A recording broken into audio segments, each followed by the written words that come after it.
அனைவருக்கும் வணக்கம். சமயக் தரிசனம்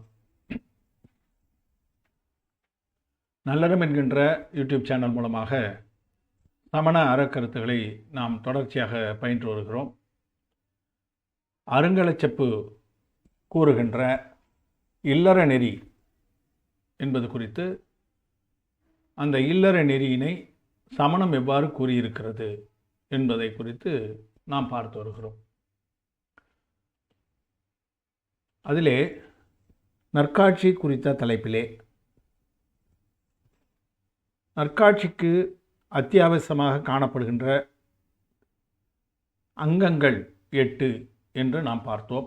அதிலே 7 அங்கங்கள் குறித்து நாம் இதுவரை பயின்றிருக்கிறோம். 8வது அங்கமாக 24வது குறட்பாவிலே தேவர் பெருமான் கூறுவது, அறத்தின் பெருமையை யார்க்கும் உரைத்தல், அறத்தை விளக்குதல் நற்கு. அறத்தின் பெருமை, சமண அறத்தினுடைய ஜெயின தர்மத்தினை யாருக்கும் உரைத்தல், அனைவருக்குமே எந்த விதமான பாரபட்சமும் இன்றி அந்த உயிர்கள் அனைத்துக்குமே உரைத்தல், கூறுவது, எடுத்து உரைப்பது. அறத்தை விளக்குதல், விளக்கமாக அந்த அறத்திலே இருக்கக்கூடிய தன்மைகளை பற்றி அறியாதவர்களிடம் விளக்கம் சொல்வது, சந்தேகம் ஐயம் ஏற்படுகின்ற இடத்திலே விளக்கம் செய்வது, இது போன்ற விளக்கங்களை அனைவருக்குமே கொடுப்பது. அதுதான் மார்க்க பிரபாவனை என்கின்ற அறத்தை விளக்கல் என்ற அந்த அங்கம். அறத்தின் பெருமைகளை அனைவருக்கும் எடுத்து விளக்குதல் நற்காட்சியின் 8ஆம் உறுப்பாகும். அறத்தை விளக்கல், விளக்கு விளக்கு, அந்த வித்தியாசத்தை புரிஞ்சுக்கணும். அறத்தை விளக்குதல், அதனால் இதை மார்க்க பிரபாவனை என்று நாம் கூறுகிறோம் பொதுவாக. அதாவது நம்முடைய மார்க்கம், ஜெயின மார்க்கம், அதனுடைய பிரபாவனை, அதை பற்றி மற்றவர் எல்லோருக்கும் அதன் பெருமையை எடுத்து கூறுவது, அதுதான் பிரபாவனை. இதனை நமது சம்பந்தபத்திர ஆச்சாரியார் அவர்கள் ரத்ன கண்டகத்திலே கூறுவது, அஞ்ஞான திமிரவியாப்தி மவாக்கிருத்திய யதாயதம் ஜின சாசன மகாத்மிய பிரகாச சியாத் பிரபாவனாம். பிரபாவனை என்பது ஒரு வகையான விளக்கம், அந்த விளக்கத்தை அளித்தல். அஞ்ஞான திமிராவாப்தி, அஞ்ஞானம் என்கின்ற அந்த இருள், அதனை போக்குவது, தடுத்தல், அந்த செயலை செய்தல். போக்குவது அஞ்ஞானம் மீண்டும் பரவாமல் தடுத்தல். முன்னுக்கு பின் முரணில்லாத அருக நெறியை வளர்த்தல், ஜின சாசன மகாத்மிய பிரகாச. முன்னுக்கு பின் முரணில்லாத அருக நெறி, ஏற்கனவே ஒரு இடத்திலே சொன்னதற்கு மாறுபட்ட கருத்து எதுவும் நமது ஆகமத்திலே இல்லை. அதனை பலரும் பரிசோதித்து பார்த்துதான் ஆச்சாரியர்கள் இதனை கூறுகிறார்கள். அதனை வளர்த்தல், பரப்புதல், பிரபாவனை செய்தல், இவை அறம் பரப்புதல் மார்க்க பிரபாவனை என்ற 8ஆம் அங்கமாகும் என்று நமக்கு இதிலே குறிப்பிடுகிறார். ஏற்கனவே நாம் தொடர்ச்சியாக பார்த்து வருவது போல புருஷார்த்த சித்தி உபயம் அந்த நூலிலே இருந்து ஆச்சாரியர் கூறுவது, ஆத்ம பிரபாவனியோ ரத்னத்ரய தேஜசா சத்தமேப சததமேப தான தபோ ஜின பூஜா வித்யாதீசை சதின தர்ம. ஒவ்வொரு ஆச்சாரியர்களும் அந்த மார்க்க பிரபாவனை குறித்து பலவேறு விளக்கங்களை அளிக்கிறார்கள். அதுபோல தான் இதிலையும் ரத்னத்ரயம், அதாவது மும்மணியினுடைய ஒளியால் ஆன்மாவை உயரச் செய்வது வேண்டும். ஆத்ம பிரபாவனியோ, ஆத்மாவை பிரபாவனை செய்ய வேண்டும், ஆத்மாவை வளர்க்க வேண்டும், ஆத்மாவை உயர்ச்சி அடைய செய்ய வேண்டும், அதனுடைய தூய்மையை அதிகரிக்க வேண்டும். அதுதான். அதே போல தான தபோ ஜின பூஜா தானம், தவம், பூஜை என பலவாறாக ஜின அறத்தினை மேன்மையடைய செய்ய வேண்டும். இப்போ நம்ம பலருக்கும் விளக்கம் செய்கிறோம். ஒரு இடத்துல உட்காந்துட்டு எல்லாருக்கும் பிரச்சாரம் செய்வது என்பது அது ஒரு நமக்கு அதில் தெரிந்தவர்கள் ஒரு இடத்திலே கூடுபவர்களிடம் செய்யக்கூடியது. அதே போல் தானம் செய்வதன் மூலமாக நம் சமணாரத்தை பரப்பலாம். ஒருவர் தவம் செய்கின்ற முனிவர்கள் அவர்களை காணுபவர்கள் ஜெனாரத்தை பற்றி அறிந்து கொள்ள ஆர்வமாக இருப்பார்கள். அதை அவர்களிடம் கொண்டு சேர்க்கலாம். பூஜை செய்வது இது பொதுவானது. அதாவது பூஜை செய்வது என்பதிலே எல்லாம் நம்ம பஞ்சகல்யாண விழா செய்வது, அதன் பிறகு திருவிழாக்களை எடுப்பது, இது போன்ற விஷயங்களெல்லாம் இதில் அடங்கிடும். இப்போ அவற்றையெல்லாம் காண்பவர்கள் ஜினாரத்தினுடைய பெருமையை அறிந்து கொள்ள ஆவல் பெறுவார்கள். அதன் மூலமாக நாம் ஜினாரத்தினை பரவச் செய்யலாம் என்று இதிலே நமக்கு புருஷார்த்த சித்தி உபாயம் என்கின்ற அந்த நூலிலே தெரிவிக்கப்படுவதனையும் நாம் பார்க்கிறோம். பொதுவாக மார்க்க பிரபாவனையினுடைய அடிப்படை என்ன, ஏன் அதை செய்ய வேண்டும் என்று சொன்னால், உலக மக்களிடம் அஞ்ஞானம் உள்ளது. அதாவது உண்மை மெய்ப்பொருள்களை அறிந்து கொள்ளாத ஒரு விஷயம், வினை கொள்கைகளை அறிந்து கொள்ளாத அந்த நிலைமையானது இருக்கிறது. அது ஏன் அந்த மாதிரி இருக்குது அப்படின்னு சொன்னால், மோகனிய வினையினால்தான். மோகனியம் என்றால் ஆசை. அந்த மோகனிய இருளால் மூடப்பட்டுள்ளதை உணர வைத்து, உன்னிடம் இருக்கின்ற இந்த ஆசைதான் உங்கள்கிட்ட இருக்கிற கஷாயங்களுக்கெல்லாம் காரணமாக அமைவது. நம்மிடம் உள்ள ஆசை நமக்கு கஷாயங்களை உருவாக்குகிறது. அந்த கஷாயத்தின் அடிப்படையிலே செய்கின்ற செயல்களிலே வினை வரவானது ஏற்படுகிறது. அந்த வினை வரவானது உயிரோடு பந்தமாகி அதற்கு சுமையாக மாறிவிடுகிறது. அதனால் சம்சாரத்தை விட்டு விலக முடியாத நிலை, முக்தி பாதையிலே காலடி எடுத்து வைக்க முடியாத நிலை ஏற்பட்டு இருக்கிறது என்ற அந்த விஷயங்களை எல்லாம், அதுதான் உயிரின் இயல் குணங்களை பிரகாசிக்க செய்தல். உயிரினுடைய இயல் குணம் என்ன என்று சொன்னால், நம்ம ஏற்கனவே நிறைய தடவை பார்த்துட்டோம். அதனுடைய சேதனா ரூபமானது, அதற்கு உணர்வும் அறிவும் மட்டுமே உள்ளது. அதாவது காட்சியும் ஞானமும். இப்போ மற்றவையெல்லாம் அதிலிருந்து விளக்கப்பட வேண்டும். அதை எவ்வாறு விளக்குவது என்று சொன்னால், வினைகளை உதிர்க்க வேண்டும். கட்டி இருக்கின்ற வினைகளை உதிர்க்க வேண்டும். அவ்வாறு உதிர்த்தால் உயிர் தன்னுடைய இயல் குணங்களாக பிரகாசிக்கும். அது தவிர தானம், தவம், சீலம், கட்டுப்பாடு, அதாவது சம்யமம் புலனடக்கம், அதுதான் இந்த இடத்துல கட்டுப்பாடு என்று நாம் குறிப்பிட்டோம். லோபம் இன்மை, அதாவது அந்த வைத்திருக்கிற பொருள்களை காப்பாற்றுகின்ற அந்த மனப்பான்மை, நமக்கு இதை விட்டு போயிடக்கூடாது அப்படின்றது. சிறு சிறு பொருள்களாக இருந்தாலும் கூட அதன் மீது இருக்கின்ற அந்த ஆசை. வினயம் என்றால் பணிவோடு நடந்து கொள்ளுதல். அன்பு, ஜினபூஜை ஆகியவற்றின் பெருமையை பரப்ப வேண்டும். இவைதான் சமணத்துக்கு இருக்கக்கூடிய அடிப்படை பண்புகள், அதில் கூறுகின்ற பண்புகள். இவற்றை நாம் பரப்ப வேண்டும். இது மார்க்க பிரபாவனை என்று கூறப்படுவதாகும். அதே போல் இப்போ தற்கால நிலைமையை பற்றி பார்த்தோம்னா, பல்வேறு சமுதாய பிரிவுகள் இருந்தாலும் ஒவ்வொரு இடத்திற்கும் ஏற்றமாறு அந்தந்த மார்க்கத்தை பின்பற்றுபவர்களுக்கு ஏற்ற மாதிரி அவங்களுடைய குணநலன்கள் அமைந்திருப்பதை நாம் பார்க்கிறோம். இப்போ ஜைனர்களை பற்றிய பொதுவான கருத்து, சமணர்களை பற்றிய பொதுவான கருத்து எப்படி இருக்கிறது என்று சொன்னால், அவர்கள் அன்பு, அகிம்சையை கடைபிடிப்பவர். அகிம்சை என்பது சமணத்தினுடைய அடிப்படை. அகிம்சை அதனுடைய அடிப்படை தான் நமக்கு கொல்லால் புலால் உண்ணானை என்று சொல்வார் நம்முடைய குறளாசிரியர். அவரை எல்லா உயிரும் கைகூப்பி தொழும் என்று சொல்வார்கள். அதுதான் அந்த அகிம்சையினுடைய முக்கியத்துவம். அந்த அன்பும் அகிம்சையும் கடைபிடிப்பவர்களாக இருக்கிறார்கள். பொதுவான ஒரு கருத்து இதுதானே. எந்நிலையிலும் ஜீவ இம்சை செய்ய மாட்டார்கள். ஒரு சாதாரண விஷயம் காலால் ஏதாவது எறும்பு போகிறத பார்த்துட்டா கூட அது மெரிச்சின்னு போவாங்க. அதுக்காக ஒதுங்கி போவதா என்று இல்லாமல், நமக்கு ஒரு அனிச்சை செயலாகவே அதன் மீது கை காலை வைக்காமல் போகிறது, ஒரு மரப்பட்டை ஊர்ந்து போகுது. குளிர்காலங்களிலே பல விதமான ஜீவராசிகள் தெருவில் அலையும். அப்போது போகும்போது கூட சாதாரணமாக இருக்கின்ற இல்லறத்தில் இருக்கின்ற சமணர்களாக இருந்தாலும் கூட அவற்றுக்கு எந்த விதமான இன்னலும் செய்யாமல் அவற்றை மிதிக்காமல் செல்லக்கூடிய அந்த செயலை தன்னுடைய அனிச்சை செயலாகவே செய்து கொண்டிருக்கிறார்கள்.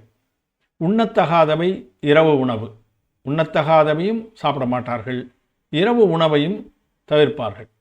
அந்த உண்ணத்தகாதவை தவிர்ப்பார், இரவு உணவையும் தவிர்ப்பார். அந்த மாதிரி ஒரு நிலைமையானது இருக்கிறது. இளமையிலே இருப்பவர்கள், பணியிலே இருப்பவர்கள் எல்லாம் அந்த இரவு உணவை எடுத்துக்கொண்டாலும் கூட முடிந்தவரை விரைவிலும் மிக குறைவாகவும் எடுத்துக்கொள்கின்ற இயல்பை நம்ம பொதுவாகவே பெற்றிருக்கிறார்கள். நம்ம பார்த்து டிஃபன் ஆனது அதில் தான், சாப்பாடுன்ற விஷயம் இல்லாமல் டிஃபனுன்றது கொஞ்சம் லைட்டாக இருக்கும் அப்படின்றதால தான் நம்ம பண்டைய காலத்திலிருந்து நமக்கு நினைவு தெரிந்த காலத்திலிருந்து இரவு உணவில் படிக்கும் பொழுது வேலைக்கு போயிட்டு வந்துட்டுருக்கும் போதெல்லாம் கூட வேறு வழி இல்லாமல் உண்டால் கூட அதை ஒரு எளிய உணவாக, குறைந்த உணவாக ஏற்றுக்கொள்ளக்கூடிய அந்த பண்புகளை கடைபிடித்து கொண்டிருக்கிறார்கள். அதே போல் இந்த 5 விஷயங்கள் இருக்கின்றன. அடிப்படை அகிம்சை என்பதை ஏற்கனவே பார்த்துட்டோம். அது தவிர 4 பொய், திருட்டு, பிறப்பெண்டிர், மிகுபொருள் இவற்றையெல்லாம் விரும்ப மாட்டார்கள். பொதுவான ஒரு கருத்து. அது நிறைய விஷயங்களை நம்ம பார்த்துருக்குறோம். பழைய காலத்தில் கோர்ட்டில் கூட ஒரு இடத்துல ஒரு விஷயத்தை சொல்லும் பொழுது இது என்ன இங்கிலீஷ்காரன் காலத்தில் நடந்ததாக கூட குறிப்பிடுவார்கள். இவர் யாருன்னா, இவர் ஒரு நைனாருங்க, அப்போ அவர் சொன்னால் சரியாக தான் இருக்கும். இந்த மாதிரியான ஒரு பெயரை வாங்கி வைத்திருக்கிற ஒரு இனமாக, மற்றவர்களை நம்ம குறை சொல்லணும்னு இல்லை, இந்த நிலைமைக்கு அவர்களும் வர வேண்டும் என்பதற்காகத்தான் ஒரு பொதுவான பண்பாக, பண்பட்ட ஒரு சமுதாயமாக மாறி இருக்கிறதைத்தான் இங்கே குறிப்பிடுகிறோம். நம்ம மற்றவர்களை குறை சொல்வதற்காக இதை குறிப்பிடுவது கிடையாது. இந்த பண்புகளை அனைவரும் பெற வேண்டும். இந்த பண்புகளை பெற்ற யாருமே ஜெயினர்களாக கருதப்படுவார்கள். அதில் பிறந்தால்தான் ஜெயினர் என்பதில்லை. அது பல விளக்கங்கள் நமக்கு நிறைய ஆச்சாரியர்கள் நமக்கு கொடுத்துருக்குறாங்க. இங்கே அருங்கலச்சிப்பில் கூட இனிமேல் போகும்போது வரும், அதெல்லாம் அதை கூட நம்ம தெரிஞ்சுக்கலாம். அதனால் இந்த மாதிரியான அந்த 5 விஷயங்களிலே அந்த 5 அகிம்சை, அதாவது கொலை, பொய், திருட்டு, காமம், மிகுபொருள் விரும்புதல், இவற்றையெல்லாம் தவிர்ப்பார்கள், இவற்றை விரும்ப மாட்டார்கள்.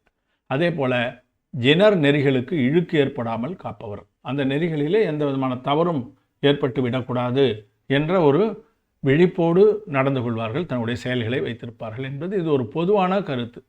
இது ஏன் இந்த மார்க்க பிரபாவனையில் கூறப்படுவதுன்னா, இதுவே ஒரு சமணத்தை அனைவரிடம் பரப்புகின்ற ஒரு விஷயம். இது பார்க்கிறவர்களுக்கு தெரியுது இல்லைங்களா, இப்படி இருப்பாருங்க அவர், அப்படி தாங்க, அதனால் நம்ம அவர்கிட்ட அந்த விஷயத்தை எடுத்து போகக்கூடாது அப்படின்னு மற்றவர்கள் நினைக்கக்கூடிய அந்த நிலைமை, அதுதான் மார்க்கத்தை நாம் நேரடியாகவே அவர்களிடம் பிரபாவனை செய்து வைத்திருக்கிறோம் என்கின்ற அந்த கருத்துக்காக இதை உரை நூல்களிலே குறிப்பிடப்படுவதை நான் இங்கே எடுத்து கொடுத்திருக்கிறேன். இதற்கு வழக்கம் போல் நம்ம இந்த அங்கங்களுக்கான கதைகளிலே வஜ்ரகுமார முனிவருடைய கதை என்று நமக்கு வருகிறது. அதில் அத்தினாபுரத்தினுடைய புரோகிதர், அவர் சோமதத்தன் என்பவர். அவர் என்ன செய்கிறார், திருமணமானவர். அவர் திடீரென ஒரு நாள் அவருடைய மனைவி கர்ப்பமாக இருக்கிறாள். ஆனால் அந்த நேரத்திலே அவருக்கு அந்த தவம் செய்கின்ற அந்த லப்தி எப்போது ஏற்படும் என்று யாராலும் சொல்ல முடியாது. அவருக்கு அந்த எண்ணம் வந்துவிட்டது. எனவே அவர் துறவுக்கு சென்று விடுகிறார். அப்போது அவருடைய யஞ்ஞதத்தை என்ற அவருடைய மனைவி ஒரு மகனை பெறுகிறாள். இப்போ மகனை பெற்றால் பெண்கள் அந்த மகனை வைத்து எப்படி புருஷன் இல்லாமல் அதை வளர்ப்பது, அது ஒரு பெரிய சுமையான காரியமாக பழமையான நாட்களில் இருந்தது, நமக்கு அனைவருக்கும் தெரியும். அதனால் அந்த யஞ்ஞதத்தை இவர் தவம் செய்கின்ற இடத்துக்கு அந்த சோமதத்தின் முன்னாடி அந்த குழந்தையை கிடத்தி விட்டு அவர் போயிடுறார். அப்போ அந்த குழந்தை அங்கே இருக்குது. இந்த நேரத்தில் விஜயார்த்த மலையில், அதாவது வெள்ளியம்பெருமலை என்று சொல்கிறோம் இல்லைங்களா, வித்யாதரர்கள் இருக்கின்ற அந்த மலை, அங்கே அரசர்கள் 110 நாடு இருக்குன்னு நம்ம பார்த்துருக்கோம். அங்கே இருக்கிற இந்த அமராவதி நகரில் வித்யாதர மன்னன் திவாகர தேவனும் அவனுடைய மனைவி ஜெயஸ்ரீயும் இருக்காங்க. ஆனால் அந்த திவாகர தேவனுடைய தம்பி புரந்தரன் என்பவன் அரசாட்சியை கைப்பற்றி விடுகிறான். அவன் தன்னுடைய அண்ணனை வென்று அரசாட்சியை கைப்பற்றி அந்த திவாகர தேவனையும் ஜெயஸ்ரீயும் நாடு கடத்தி விடுகிறான். அப்படிப்பட்ட நிலையிலே அவங்க இருவரும் காட்டிலே அலைந்து திரிந்து கொண்டிருக்கும் பொழுது இந்த குழந்தை அங்கு கிடத்தப்பட்டிருப்பதை பார்க்கிறார்கள். அதனால் என்ன செய்கிறாங்க, இது குழந்தை இருக்குது, முனிவர் இருக்கார், அவர் என்ன செய்ய முடியும், நம்ம எடுத்து வளர்ப்போம் அப்படின்னா அந்த குழந்தையை எடுத்துக்கொண்டு அவர்களை அந்த காட்டு பகுதியிலேயே வளர்த்து வருகிறார்கள். இந்த மாதிரி அவன் கொஞ்சம் இளமையாக வந்த பிறகு அங்கு கருடவேகன் என்னும் வித்யாதரனுக்கும் கங்காவதி என்னும் அவன் மனைவிக்கும் பிறந்த மதன வேகை என்பவள் பிரஞத்தி என்ற வித்தையினை பயின்று வருகிறாள். அது ஒரு மாய வித்தை. அவ்வாறு அவர் பயிற்சி எடுத்து வரும்பொழுது அங்கு அருகாமையிலே அவர் பயிற்சி எடுக்கின்ற இடத்துக்கு அருகாமையில் இருக்கிற ஒரு முள் செடியிலிருந்து அந்த முள்ளானது அவருடைய கண்களிலே பட்டு விடுகிறது. அப்போது அந்த இடத்திலே வந்த வஜ்ரகுமாரன் அவளிடம் அந்த முள்ளினை அதை அகற்றி அவளை அசுவாசப்படுத்தி விடுகிறாள். அதனால் அவள் இவனுக்கு அந்த வித்தையினையும் பயிற்றுவிக்கிறாள், இவன் இந்த வஜ்ரகுமாரனுக்கு. இவ்வாறு நடந்து கொண்டிருக்கின்ற சமயத்தில் மதுரை என்ற நாட்டினுடைய மன்னன் பூமிகாந்தன், அவனுடைய அரசி ஊர்மிளா என்பவள், இவர்கள் சமணநெறியிலே இருந்து கொண்டிருக்கிறார்கள். அதே நகரத்திலே இருக்கக்கூடிய சாகரதத்தன்,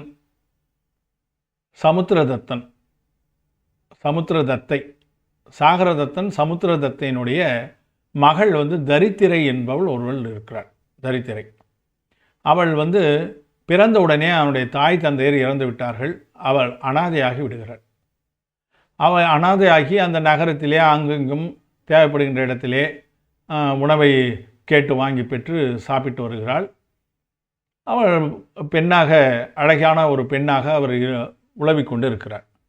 ஒரு முறை அந்த பக்கமாக வருகின்ற ஜெயின முனிவர் அவளை பார்த்து அவளுடைய அவதி ஞானத்தால் இவள் அரசி ஆவாள் என்று கூறுகிறார். அப்போது அந்த பக்கமாக இருந்த புத்த துறவி இதை கேட்டுக்கொள்கிறார்கள். புத்தர்கள் துறவிகள் ஒரு இடத்துல மொனாஸ்டரின்னு சொல்லுவாங்க, அந்த இடத்திலே தங்கி அவர்கள் அந்த புத்த மதத்திலே சொன்னவாறான துறவுகளை மேற்கொண்டு வருவார்கள். அந்த மாதிரி அந்த துறவி சொன்ன உடனே இவளை நாம் எடுத்து போய் வளர்க்கலாம். ஏன்னு கேட்டால் அரசனுக்கு இவள் மனைவியாவாள் என்று சொன்னால், நாம் இவளை வளர்த்து வந்தால் அரசனுக்கு இவள் மனைவியானவுடன் இவள் மூலமாக நாம் புத்த மதத்தை நாம் மேம்படுத்துவதற்கு, அதனை பரப்புவதற்கான முயற்சிகளை மேற்கொள்ளலாம் என்ற அந்த எண்ணத்தோடு அந்த புத்த துறவி அவளை அழைத்து கொண்டு வந்து அவர்களுடைய பராமரிப்பிலே வைத்து வளர்த்து வந்தார்கள். அந்த சமண முனிவர் சொன்னது போலவே பூமிகாந்தன் ஒரு முறை அவளை பார்க்கும்போது அவள் அழகை கண்டு அவள் மீது ஆசையுற்று அவளை மணந்து கொள்கிறான் அந்த மண். இப்போ ஏற்கனவே ஊர்மிளா அவள் சமண மதத்தை தழுவி இருக்கின்ற ஒரு அரசியாக இருக்கிறாள். இப்போ இந்த புதிதாக வந்திருக்கின்ற அந்த தரித்திரை என்பவள் புத்த மதத்தை சார்ந்த ஒரு பிரஜையாக இருக்கிறாள், ஒரு ராணியாக இருக்கிறாள். வழக்கமாக அங்கு நந்தீஸ்வர ஆஷ்டானிக பருவம் முடிந்தவுடன் ஊர்மிளா தேவி அரசியானவள் ஒரு தேர் திருவிழா நடத்துவார் அந்த ஊரில். அதுபோல் அந்த முறை ஆஷ்டானிக பருவம் முடிந்தவுடன், நந்தீஸ்வர ஆஷ்டானிக பருவம் முடிந்தவுடன் தேர் திருவிழா நடத்துவதை வழக்கம் போல அதற்கான ஏற்பாடுகளை செய்கிறார். இதை அறிந்தவுடனே அந்த தரித்திரை என்ன சொல்கிறா, என்ன பார்க்குறா, இந்த மாதிரி செய்கிறாங்கன்ற விஷயம் தெரிஞ்ச உடனே அந்த புத்த துறவிகள் தரித்திரையை அணுகி புத்தருக்கும் இது போல் நாம் தேர் திருவிழா நடத்த வேண்டும், அப்போது தான் நம்ம இந்த புத்த மதத்தை பற்றிய விஷயத்தை கொண்டு செல்ல முடியும் என்று அவளை தூண்டிவிடுகிறார்கள். அதை கேட்டு தரித்திரையும் அவருடைய பூமிகாந்தன் என்ற தன்னுடைய அரசனிடம், தன்னுடைய கணவனிடம் சொல்லி, நானும் புத்தருக்கு தேர் செலுத்த வேண்டும், தேர் திருவிழா நடத்த வேண்டும் என்று வற்புறுத்துகிறார். அவளை இளையவள் இல்லையா, அதனால் மன்னனும் அதுக்கு இசைவு கூறுகிறார். நம்ம தானே ஆசைப்பட்டு மணந்து கொண்டோம், அவருடைய ஆசையை நாம் நிறைவேற்றி வைக்க வேண்டியது முறையல்லவா என்று அவன் நினைத்து அதற்கு இசைவு கொடுக்குறான். சரி செய்துக்குங்கன்னு சொல்லிட்டு. அப்போ என்ன செய்கிறாங்க, அந்த மாதிரி ஏற்பாடுகள் நடக்கும்போது முதல்ல புத்தருடைய தேரும் அதன் பிறகு ஊர்மிளாவுடைய தேரும் பின்னால் ரெண்டாவதாக போவது மாதிரி ஏற்பாடுகளை அவள் செய்து விடுகிறாள், ஆட்களை வைத்து மன்னனுடைய சலுகையை பெற்று. அப்போது ஊர்மிளாவுக்கு மன வருத்தமாகி விடுகிறது. இப்போ இவ்வளோ நாளாக நம்ம செய்துட்டு இருந்தோம், பிரதானமாக இருந்தோம், நம்முடைய தீர்த்தங்கரருடைய தேர் முன்னாடி போயிட்டு இருந்தது, இப்போ ரெண்டாவதாக போகுது அப்படின்ற வருத்தம் அவளுக்கு ஏற்படுகிறது. அதனால் என் தேர் முன்னால் செல்லாத வரைக்கும் நான் உபவாசம் இருப்பேன் என்று அவள் வந்து இந்த சோமதத்த முனிவர் இருக்கார் இல்லையா, நம்ம ஏற்கனவே பார்த்த மகனை பெற்றுக்கொண்டு வந்து அவருடைய காலடியிலே போட்டுட்டு போயிட்டாங்கன்ற அந்த நாட்டில் இருக்கக்கூடிய அந்த சோமதத்த முனிவரை அடிக்கடி ஊர்மிளா சென்று அறவுரை கேட்பது வழக்கம். அப்போ அவரிடம் சென்று இந்த மாதிரியான ஏற்பாடு நடக்குது, இது எனக்கு வந்து எனக்கு மட்டுமல்ல சமணத்துக்கே ஒரு அளவுக்கு பின்னடைவாக காணப்படுவதனால் நான் வந்து உபவாசம் இருக்க போகிறேன், இந்த நான் நினைப்பது நடக்கிற வரைக்கும் அப்படின்னு நான் சொல்கிறேன். அப்போ அந்த சோமதத்த முனிவரிடம் இருந்தவன் தான் அந்த வஜ்ரகுமாரன். அந்த வஜ்ரகுமாரன் என்ன செய்கிறான், நடுவில் அந்த பிரஜாப்தி என்ற அந்த வித்தையை கற்றுக்கொண்ட அந்த காரணத்தால் ஏற்கனவே திவாகர தேவனை அவன் தம்பி புரந்தரன் வந்து துரத்தி அடிச்சிட்டான். இப்போ இந்த வஜ்ரகுமாரன் அவன் தம்பியை போயிட்டு அங்கே வென்று விடுகிறான். தன்னுடைய வித்தையால் அவனை வென்று திவாகர தேவனை மீண்டும் மன்னனாக்கி விடுகிறான் அந்த நாட்டுக்கு. அவர்களெல்லாம் வித்யாதரர்கள், தெரியும், நமக்கே பார்த்துருக்கோம். விமானத்திலே பறக்கக்கூடியவர்கள், வித்தைகளை செய்யக்கூடியவர்கள், வித்தைகளை கற்றுக்கொண்டிருப்பவர்கள் அந்த வித்யாதரர்கள். அதனால் இவர் போயிட்டு என்ன சொல்கிறார், தன்னுடைய வளர்ப்பு தந்தையாக இருக்கிற திவாகர தேவனிடம் போய் இந்த மாதிரி இருக்குது, நம்ம முனிவரிடம் வந்து அவங்க முறையிடுகிறார்கள், நம்ம முனிவருக்கு ஏதாவது வகையிலே இதை நாம் ஊர்மிளாவுக்கு உதவி செய்ய வேண்டும். அப்பொழுதுதான் அவர் முனிவரிடம் இந்த குறை குறித்து கூறிய அந்த குறையானது நிவர்த்தி அடையும் என்று வஜ்ரகுமாரர் போய் சொல்கிறார். அப்போது திவாகர தேவன் தான் அங்கே வந்து அவ்வாறு முன்பின்னாக நிறுத்தியிருக்கிற அந்த தேர் கிளம்புகிற நேரத்தில் தீர்த்தங்கரருடைய தேரை தூக்கி தன்னுடைய கைகளால் தூக்கி அதை கொண்டு போய் முன்னால் வைத்து, அப்புறம் தேர் திருவிழா தொடங்கிட்ட பிறகு அதை மாற்ற முடியாது இல்லையா, அதன் பிறகு நம்முடைய தீர்த்தங்கருடைய தேர் முன்னதாக செல்வது போல இவர் ஆக்கிவிடுகிறார். இதனால் அங்கிருந்த மக்கள் அவர்களெல்லாம் பார்த்தீங்களா, இது மாதிரி அதிசயம், இந்த மாதிரி ராணி இளையவள் எவ்வளவோ சதி செய்து பார்த்தும் கூட அது நிறைவேறாமல் இப்போது சமணத்தேர் முன்னால் செல்கிறது, புத்தருடைய தேர் பின்னால் தான் வருகிறது என்று மக்கள் எல்லாம் அதை பார்த்து அறிந்து அதை தெரிந்து கொண்ட விதத்தால் அந்த சமணத்தினுடைய வலிமையை பற்றி அவர்கள் தெரிந்து கொள்கிறார்கள். எனவே புதிதாகவும் கூட அந்த மார்க்கத்தை பற்றி அதிகமாக தெரிந்து கொள்வதால் இதை ஒரு மார்க்க பிரபாவனையாக இதில் குறிப்பிடப்பட்டிருக்கிறார்கள். வழக்கமாக சமய கதைகளில் வருவது போலத்தான் இதுவும் இருக்கிறது. அப்படி ஒரு கதையாக இதை நாம் எடுத்துக்கொள்ள வேண்டும் என்ற கோரிக்கையினை நான் உங்கள் முன்னால் வைத்து, இது போன்ற விஷயங்களால் செய்வதை மார்க்க பிரபாவனை என்ற அங்கமாக கூறுகிறோம். நம்ம மார்க்க பிரபாவனை என்றால் இப்போது இருக்கின்ற காலத்தில் நம்ம ஏற்கனவே சொன்னது போல தானம், பூஜை போன்றவற்றை செலுத்தி நாம் மார்க்க பிரபாவனையில் ஈடுபட வேண்டும் என்பதற்காகத்தான் இந்த அங்கமானது குறிப்பிடப்பட்டிருக்கிறது. அதில் முக்கியமான விஷயமாக மார்க்க பிரபாவனை இருப்பதையும், அது 8 அங்கங்கள் 8வது அங்கமாக இருப்பதால் இதுவரை நாம் நற்காட்சிக்கு இருக்க வேண்டிய 8 அங்கங்கள் என்பது குறித்து நாம் பார்த்தோம். நம்ம ஏற்கனவே இந்த 8 அங்கங்களையும் தொகுத்து பார்த்துருக்கிறோம். எனவே இந்த 8வது அங்கத்தினோடு இந்த 8 அங்கம் இன்மை என்று கூறுவார்கள். அதில் அங்கமின்மை 8ன்னு சொல்லுவாங்க. இதெல்லாம் இல்லாமல் இருந்தால் அது அங்கமின்மை. அது செய்ய வேண்டும், எது செய்யணும் அப்படின்றதையும் நம்ம அடுத்த பதிவில் கூட விரிவாக பார்த்து மேற்கொண்டு செல்லலாம் என கூறி இந்த வாய்ப்புக்கு நன்றி கூறி முடிக்கிறேன். நாம் நல்லறம் என்கின்ற இந்த யூடியூப் சேனல் வழியாக தொடர்ச்சியாக இல்லற நெறி குறித்த கருத்துக்களை பயின்று வருகிறோம். அந்த நல்லறம் யூடியூப் சேனலுக்கு தாங்கள் தொடர்ச்சியாக சப்ஸ்கிரைப் செய்து ஆதரவு தெரிவிக்குமாறு கேட்டுக்கொள்கிறேன். இதனை விரும்பியவர்களுக்கு ஃபார்வேர்ட் செய்து அனைவரும் அறிந்து கொள்வதற்கு ஒரு உதவியாக இருக்குமாறு பணிவோடு கேட்டுக்கொள்கிறேன்.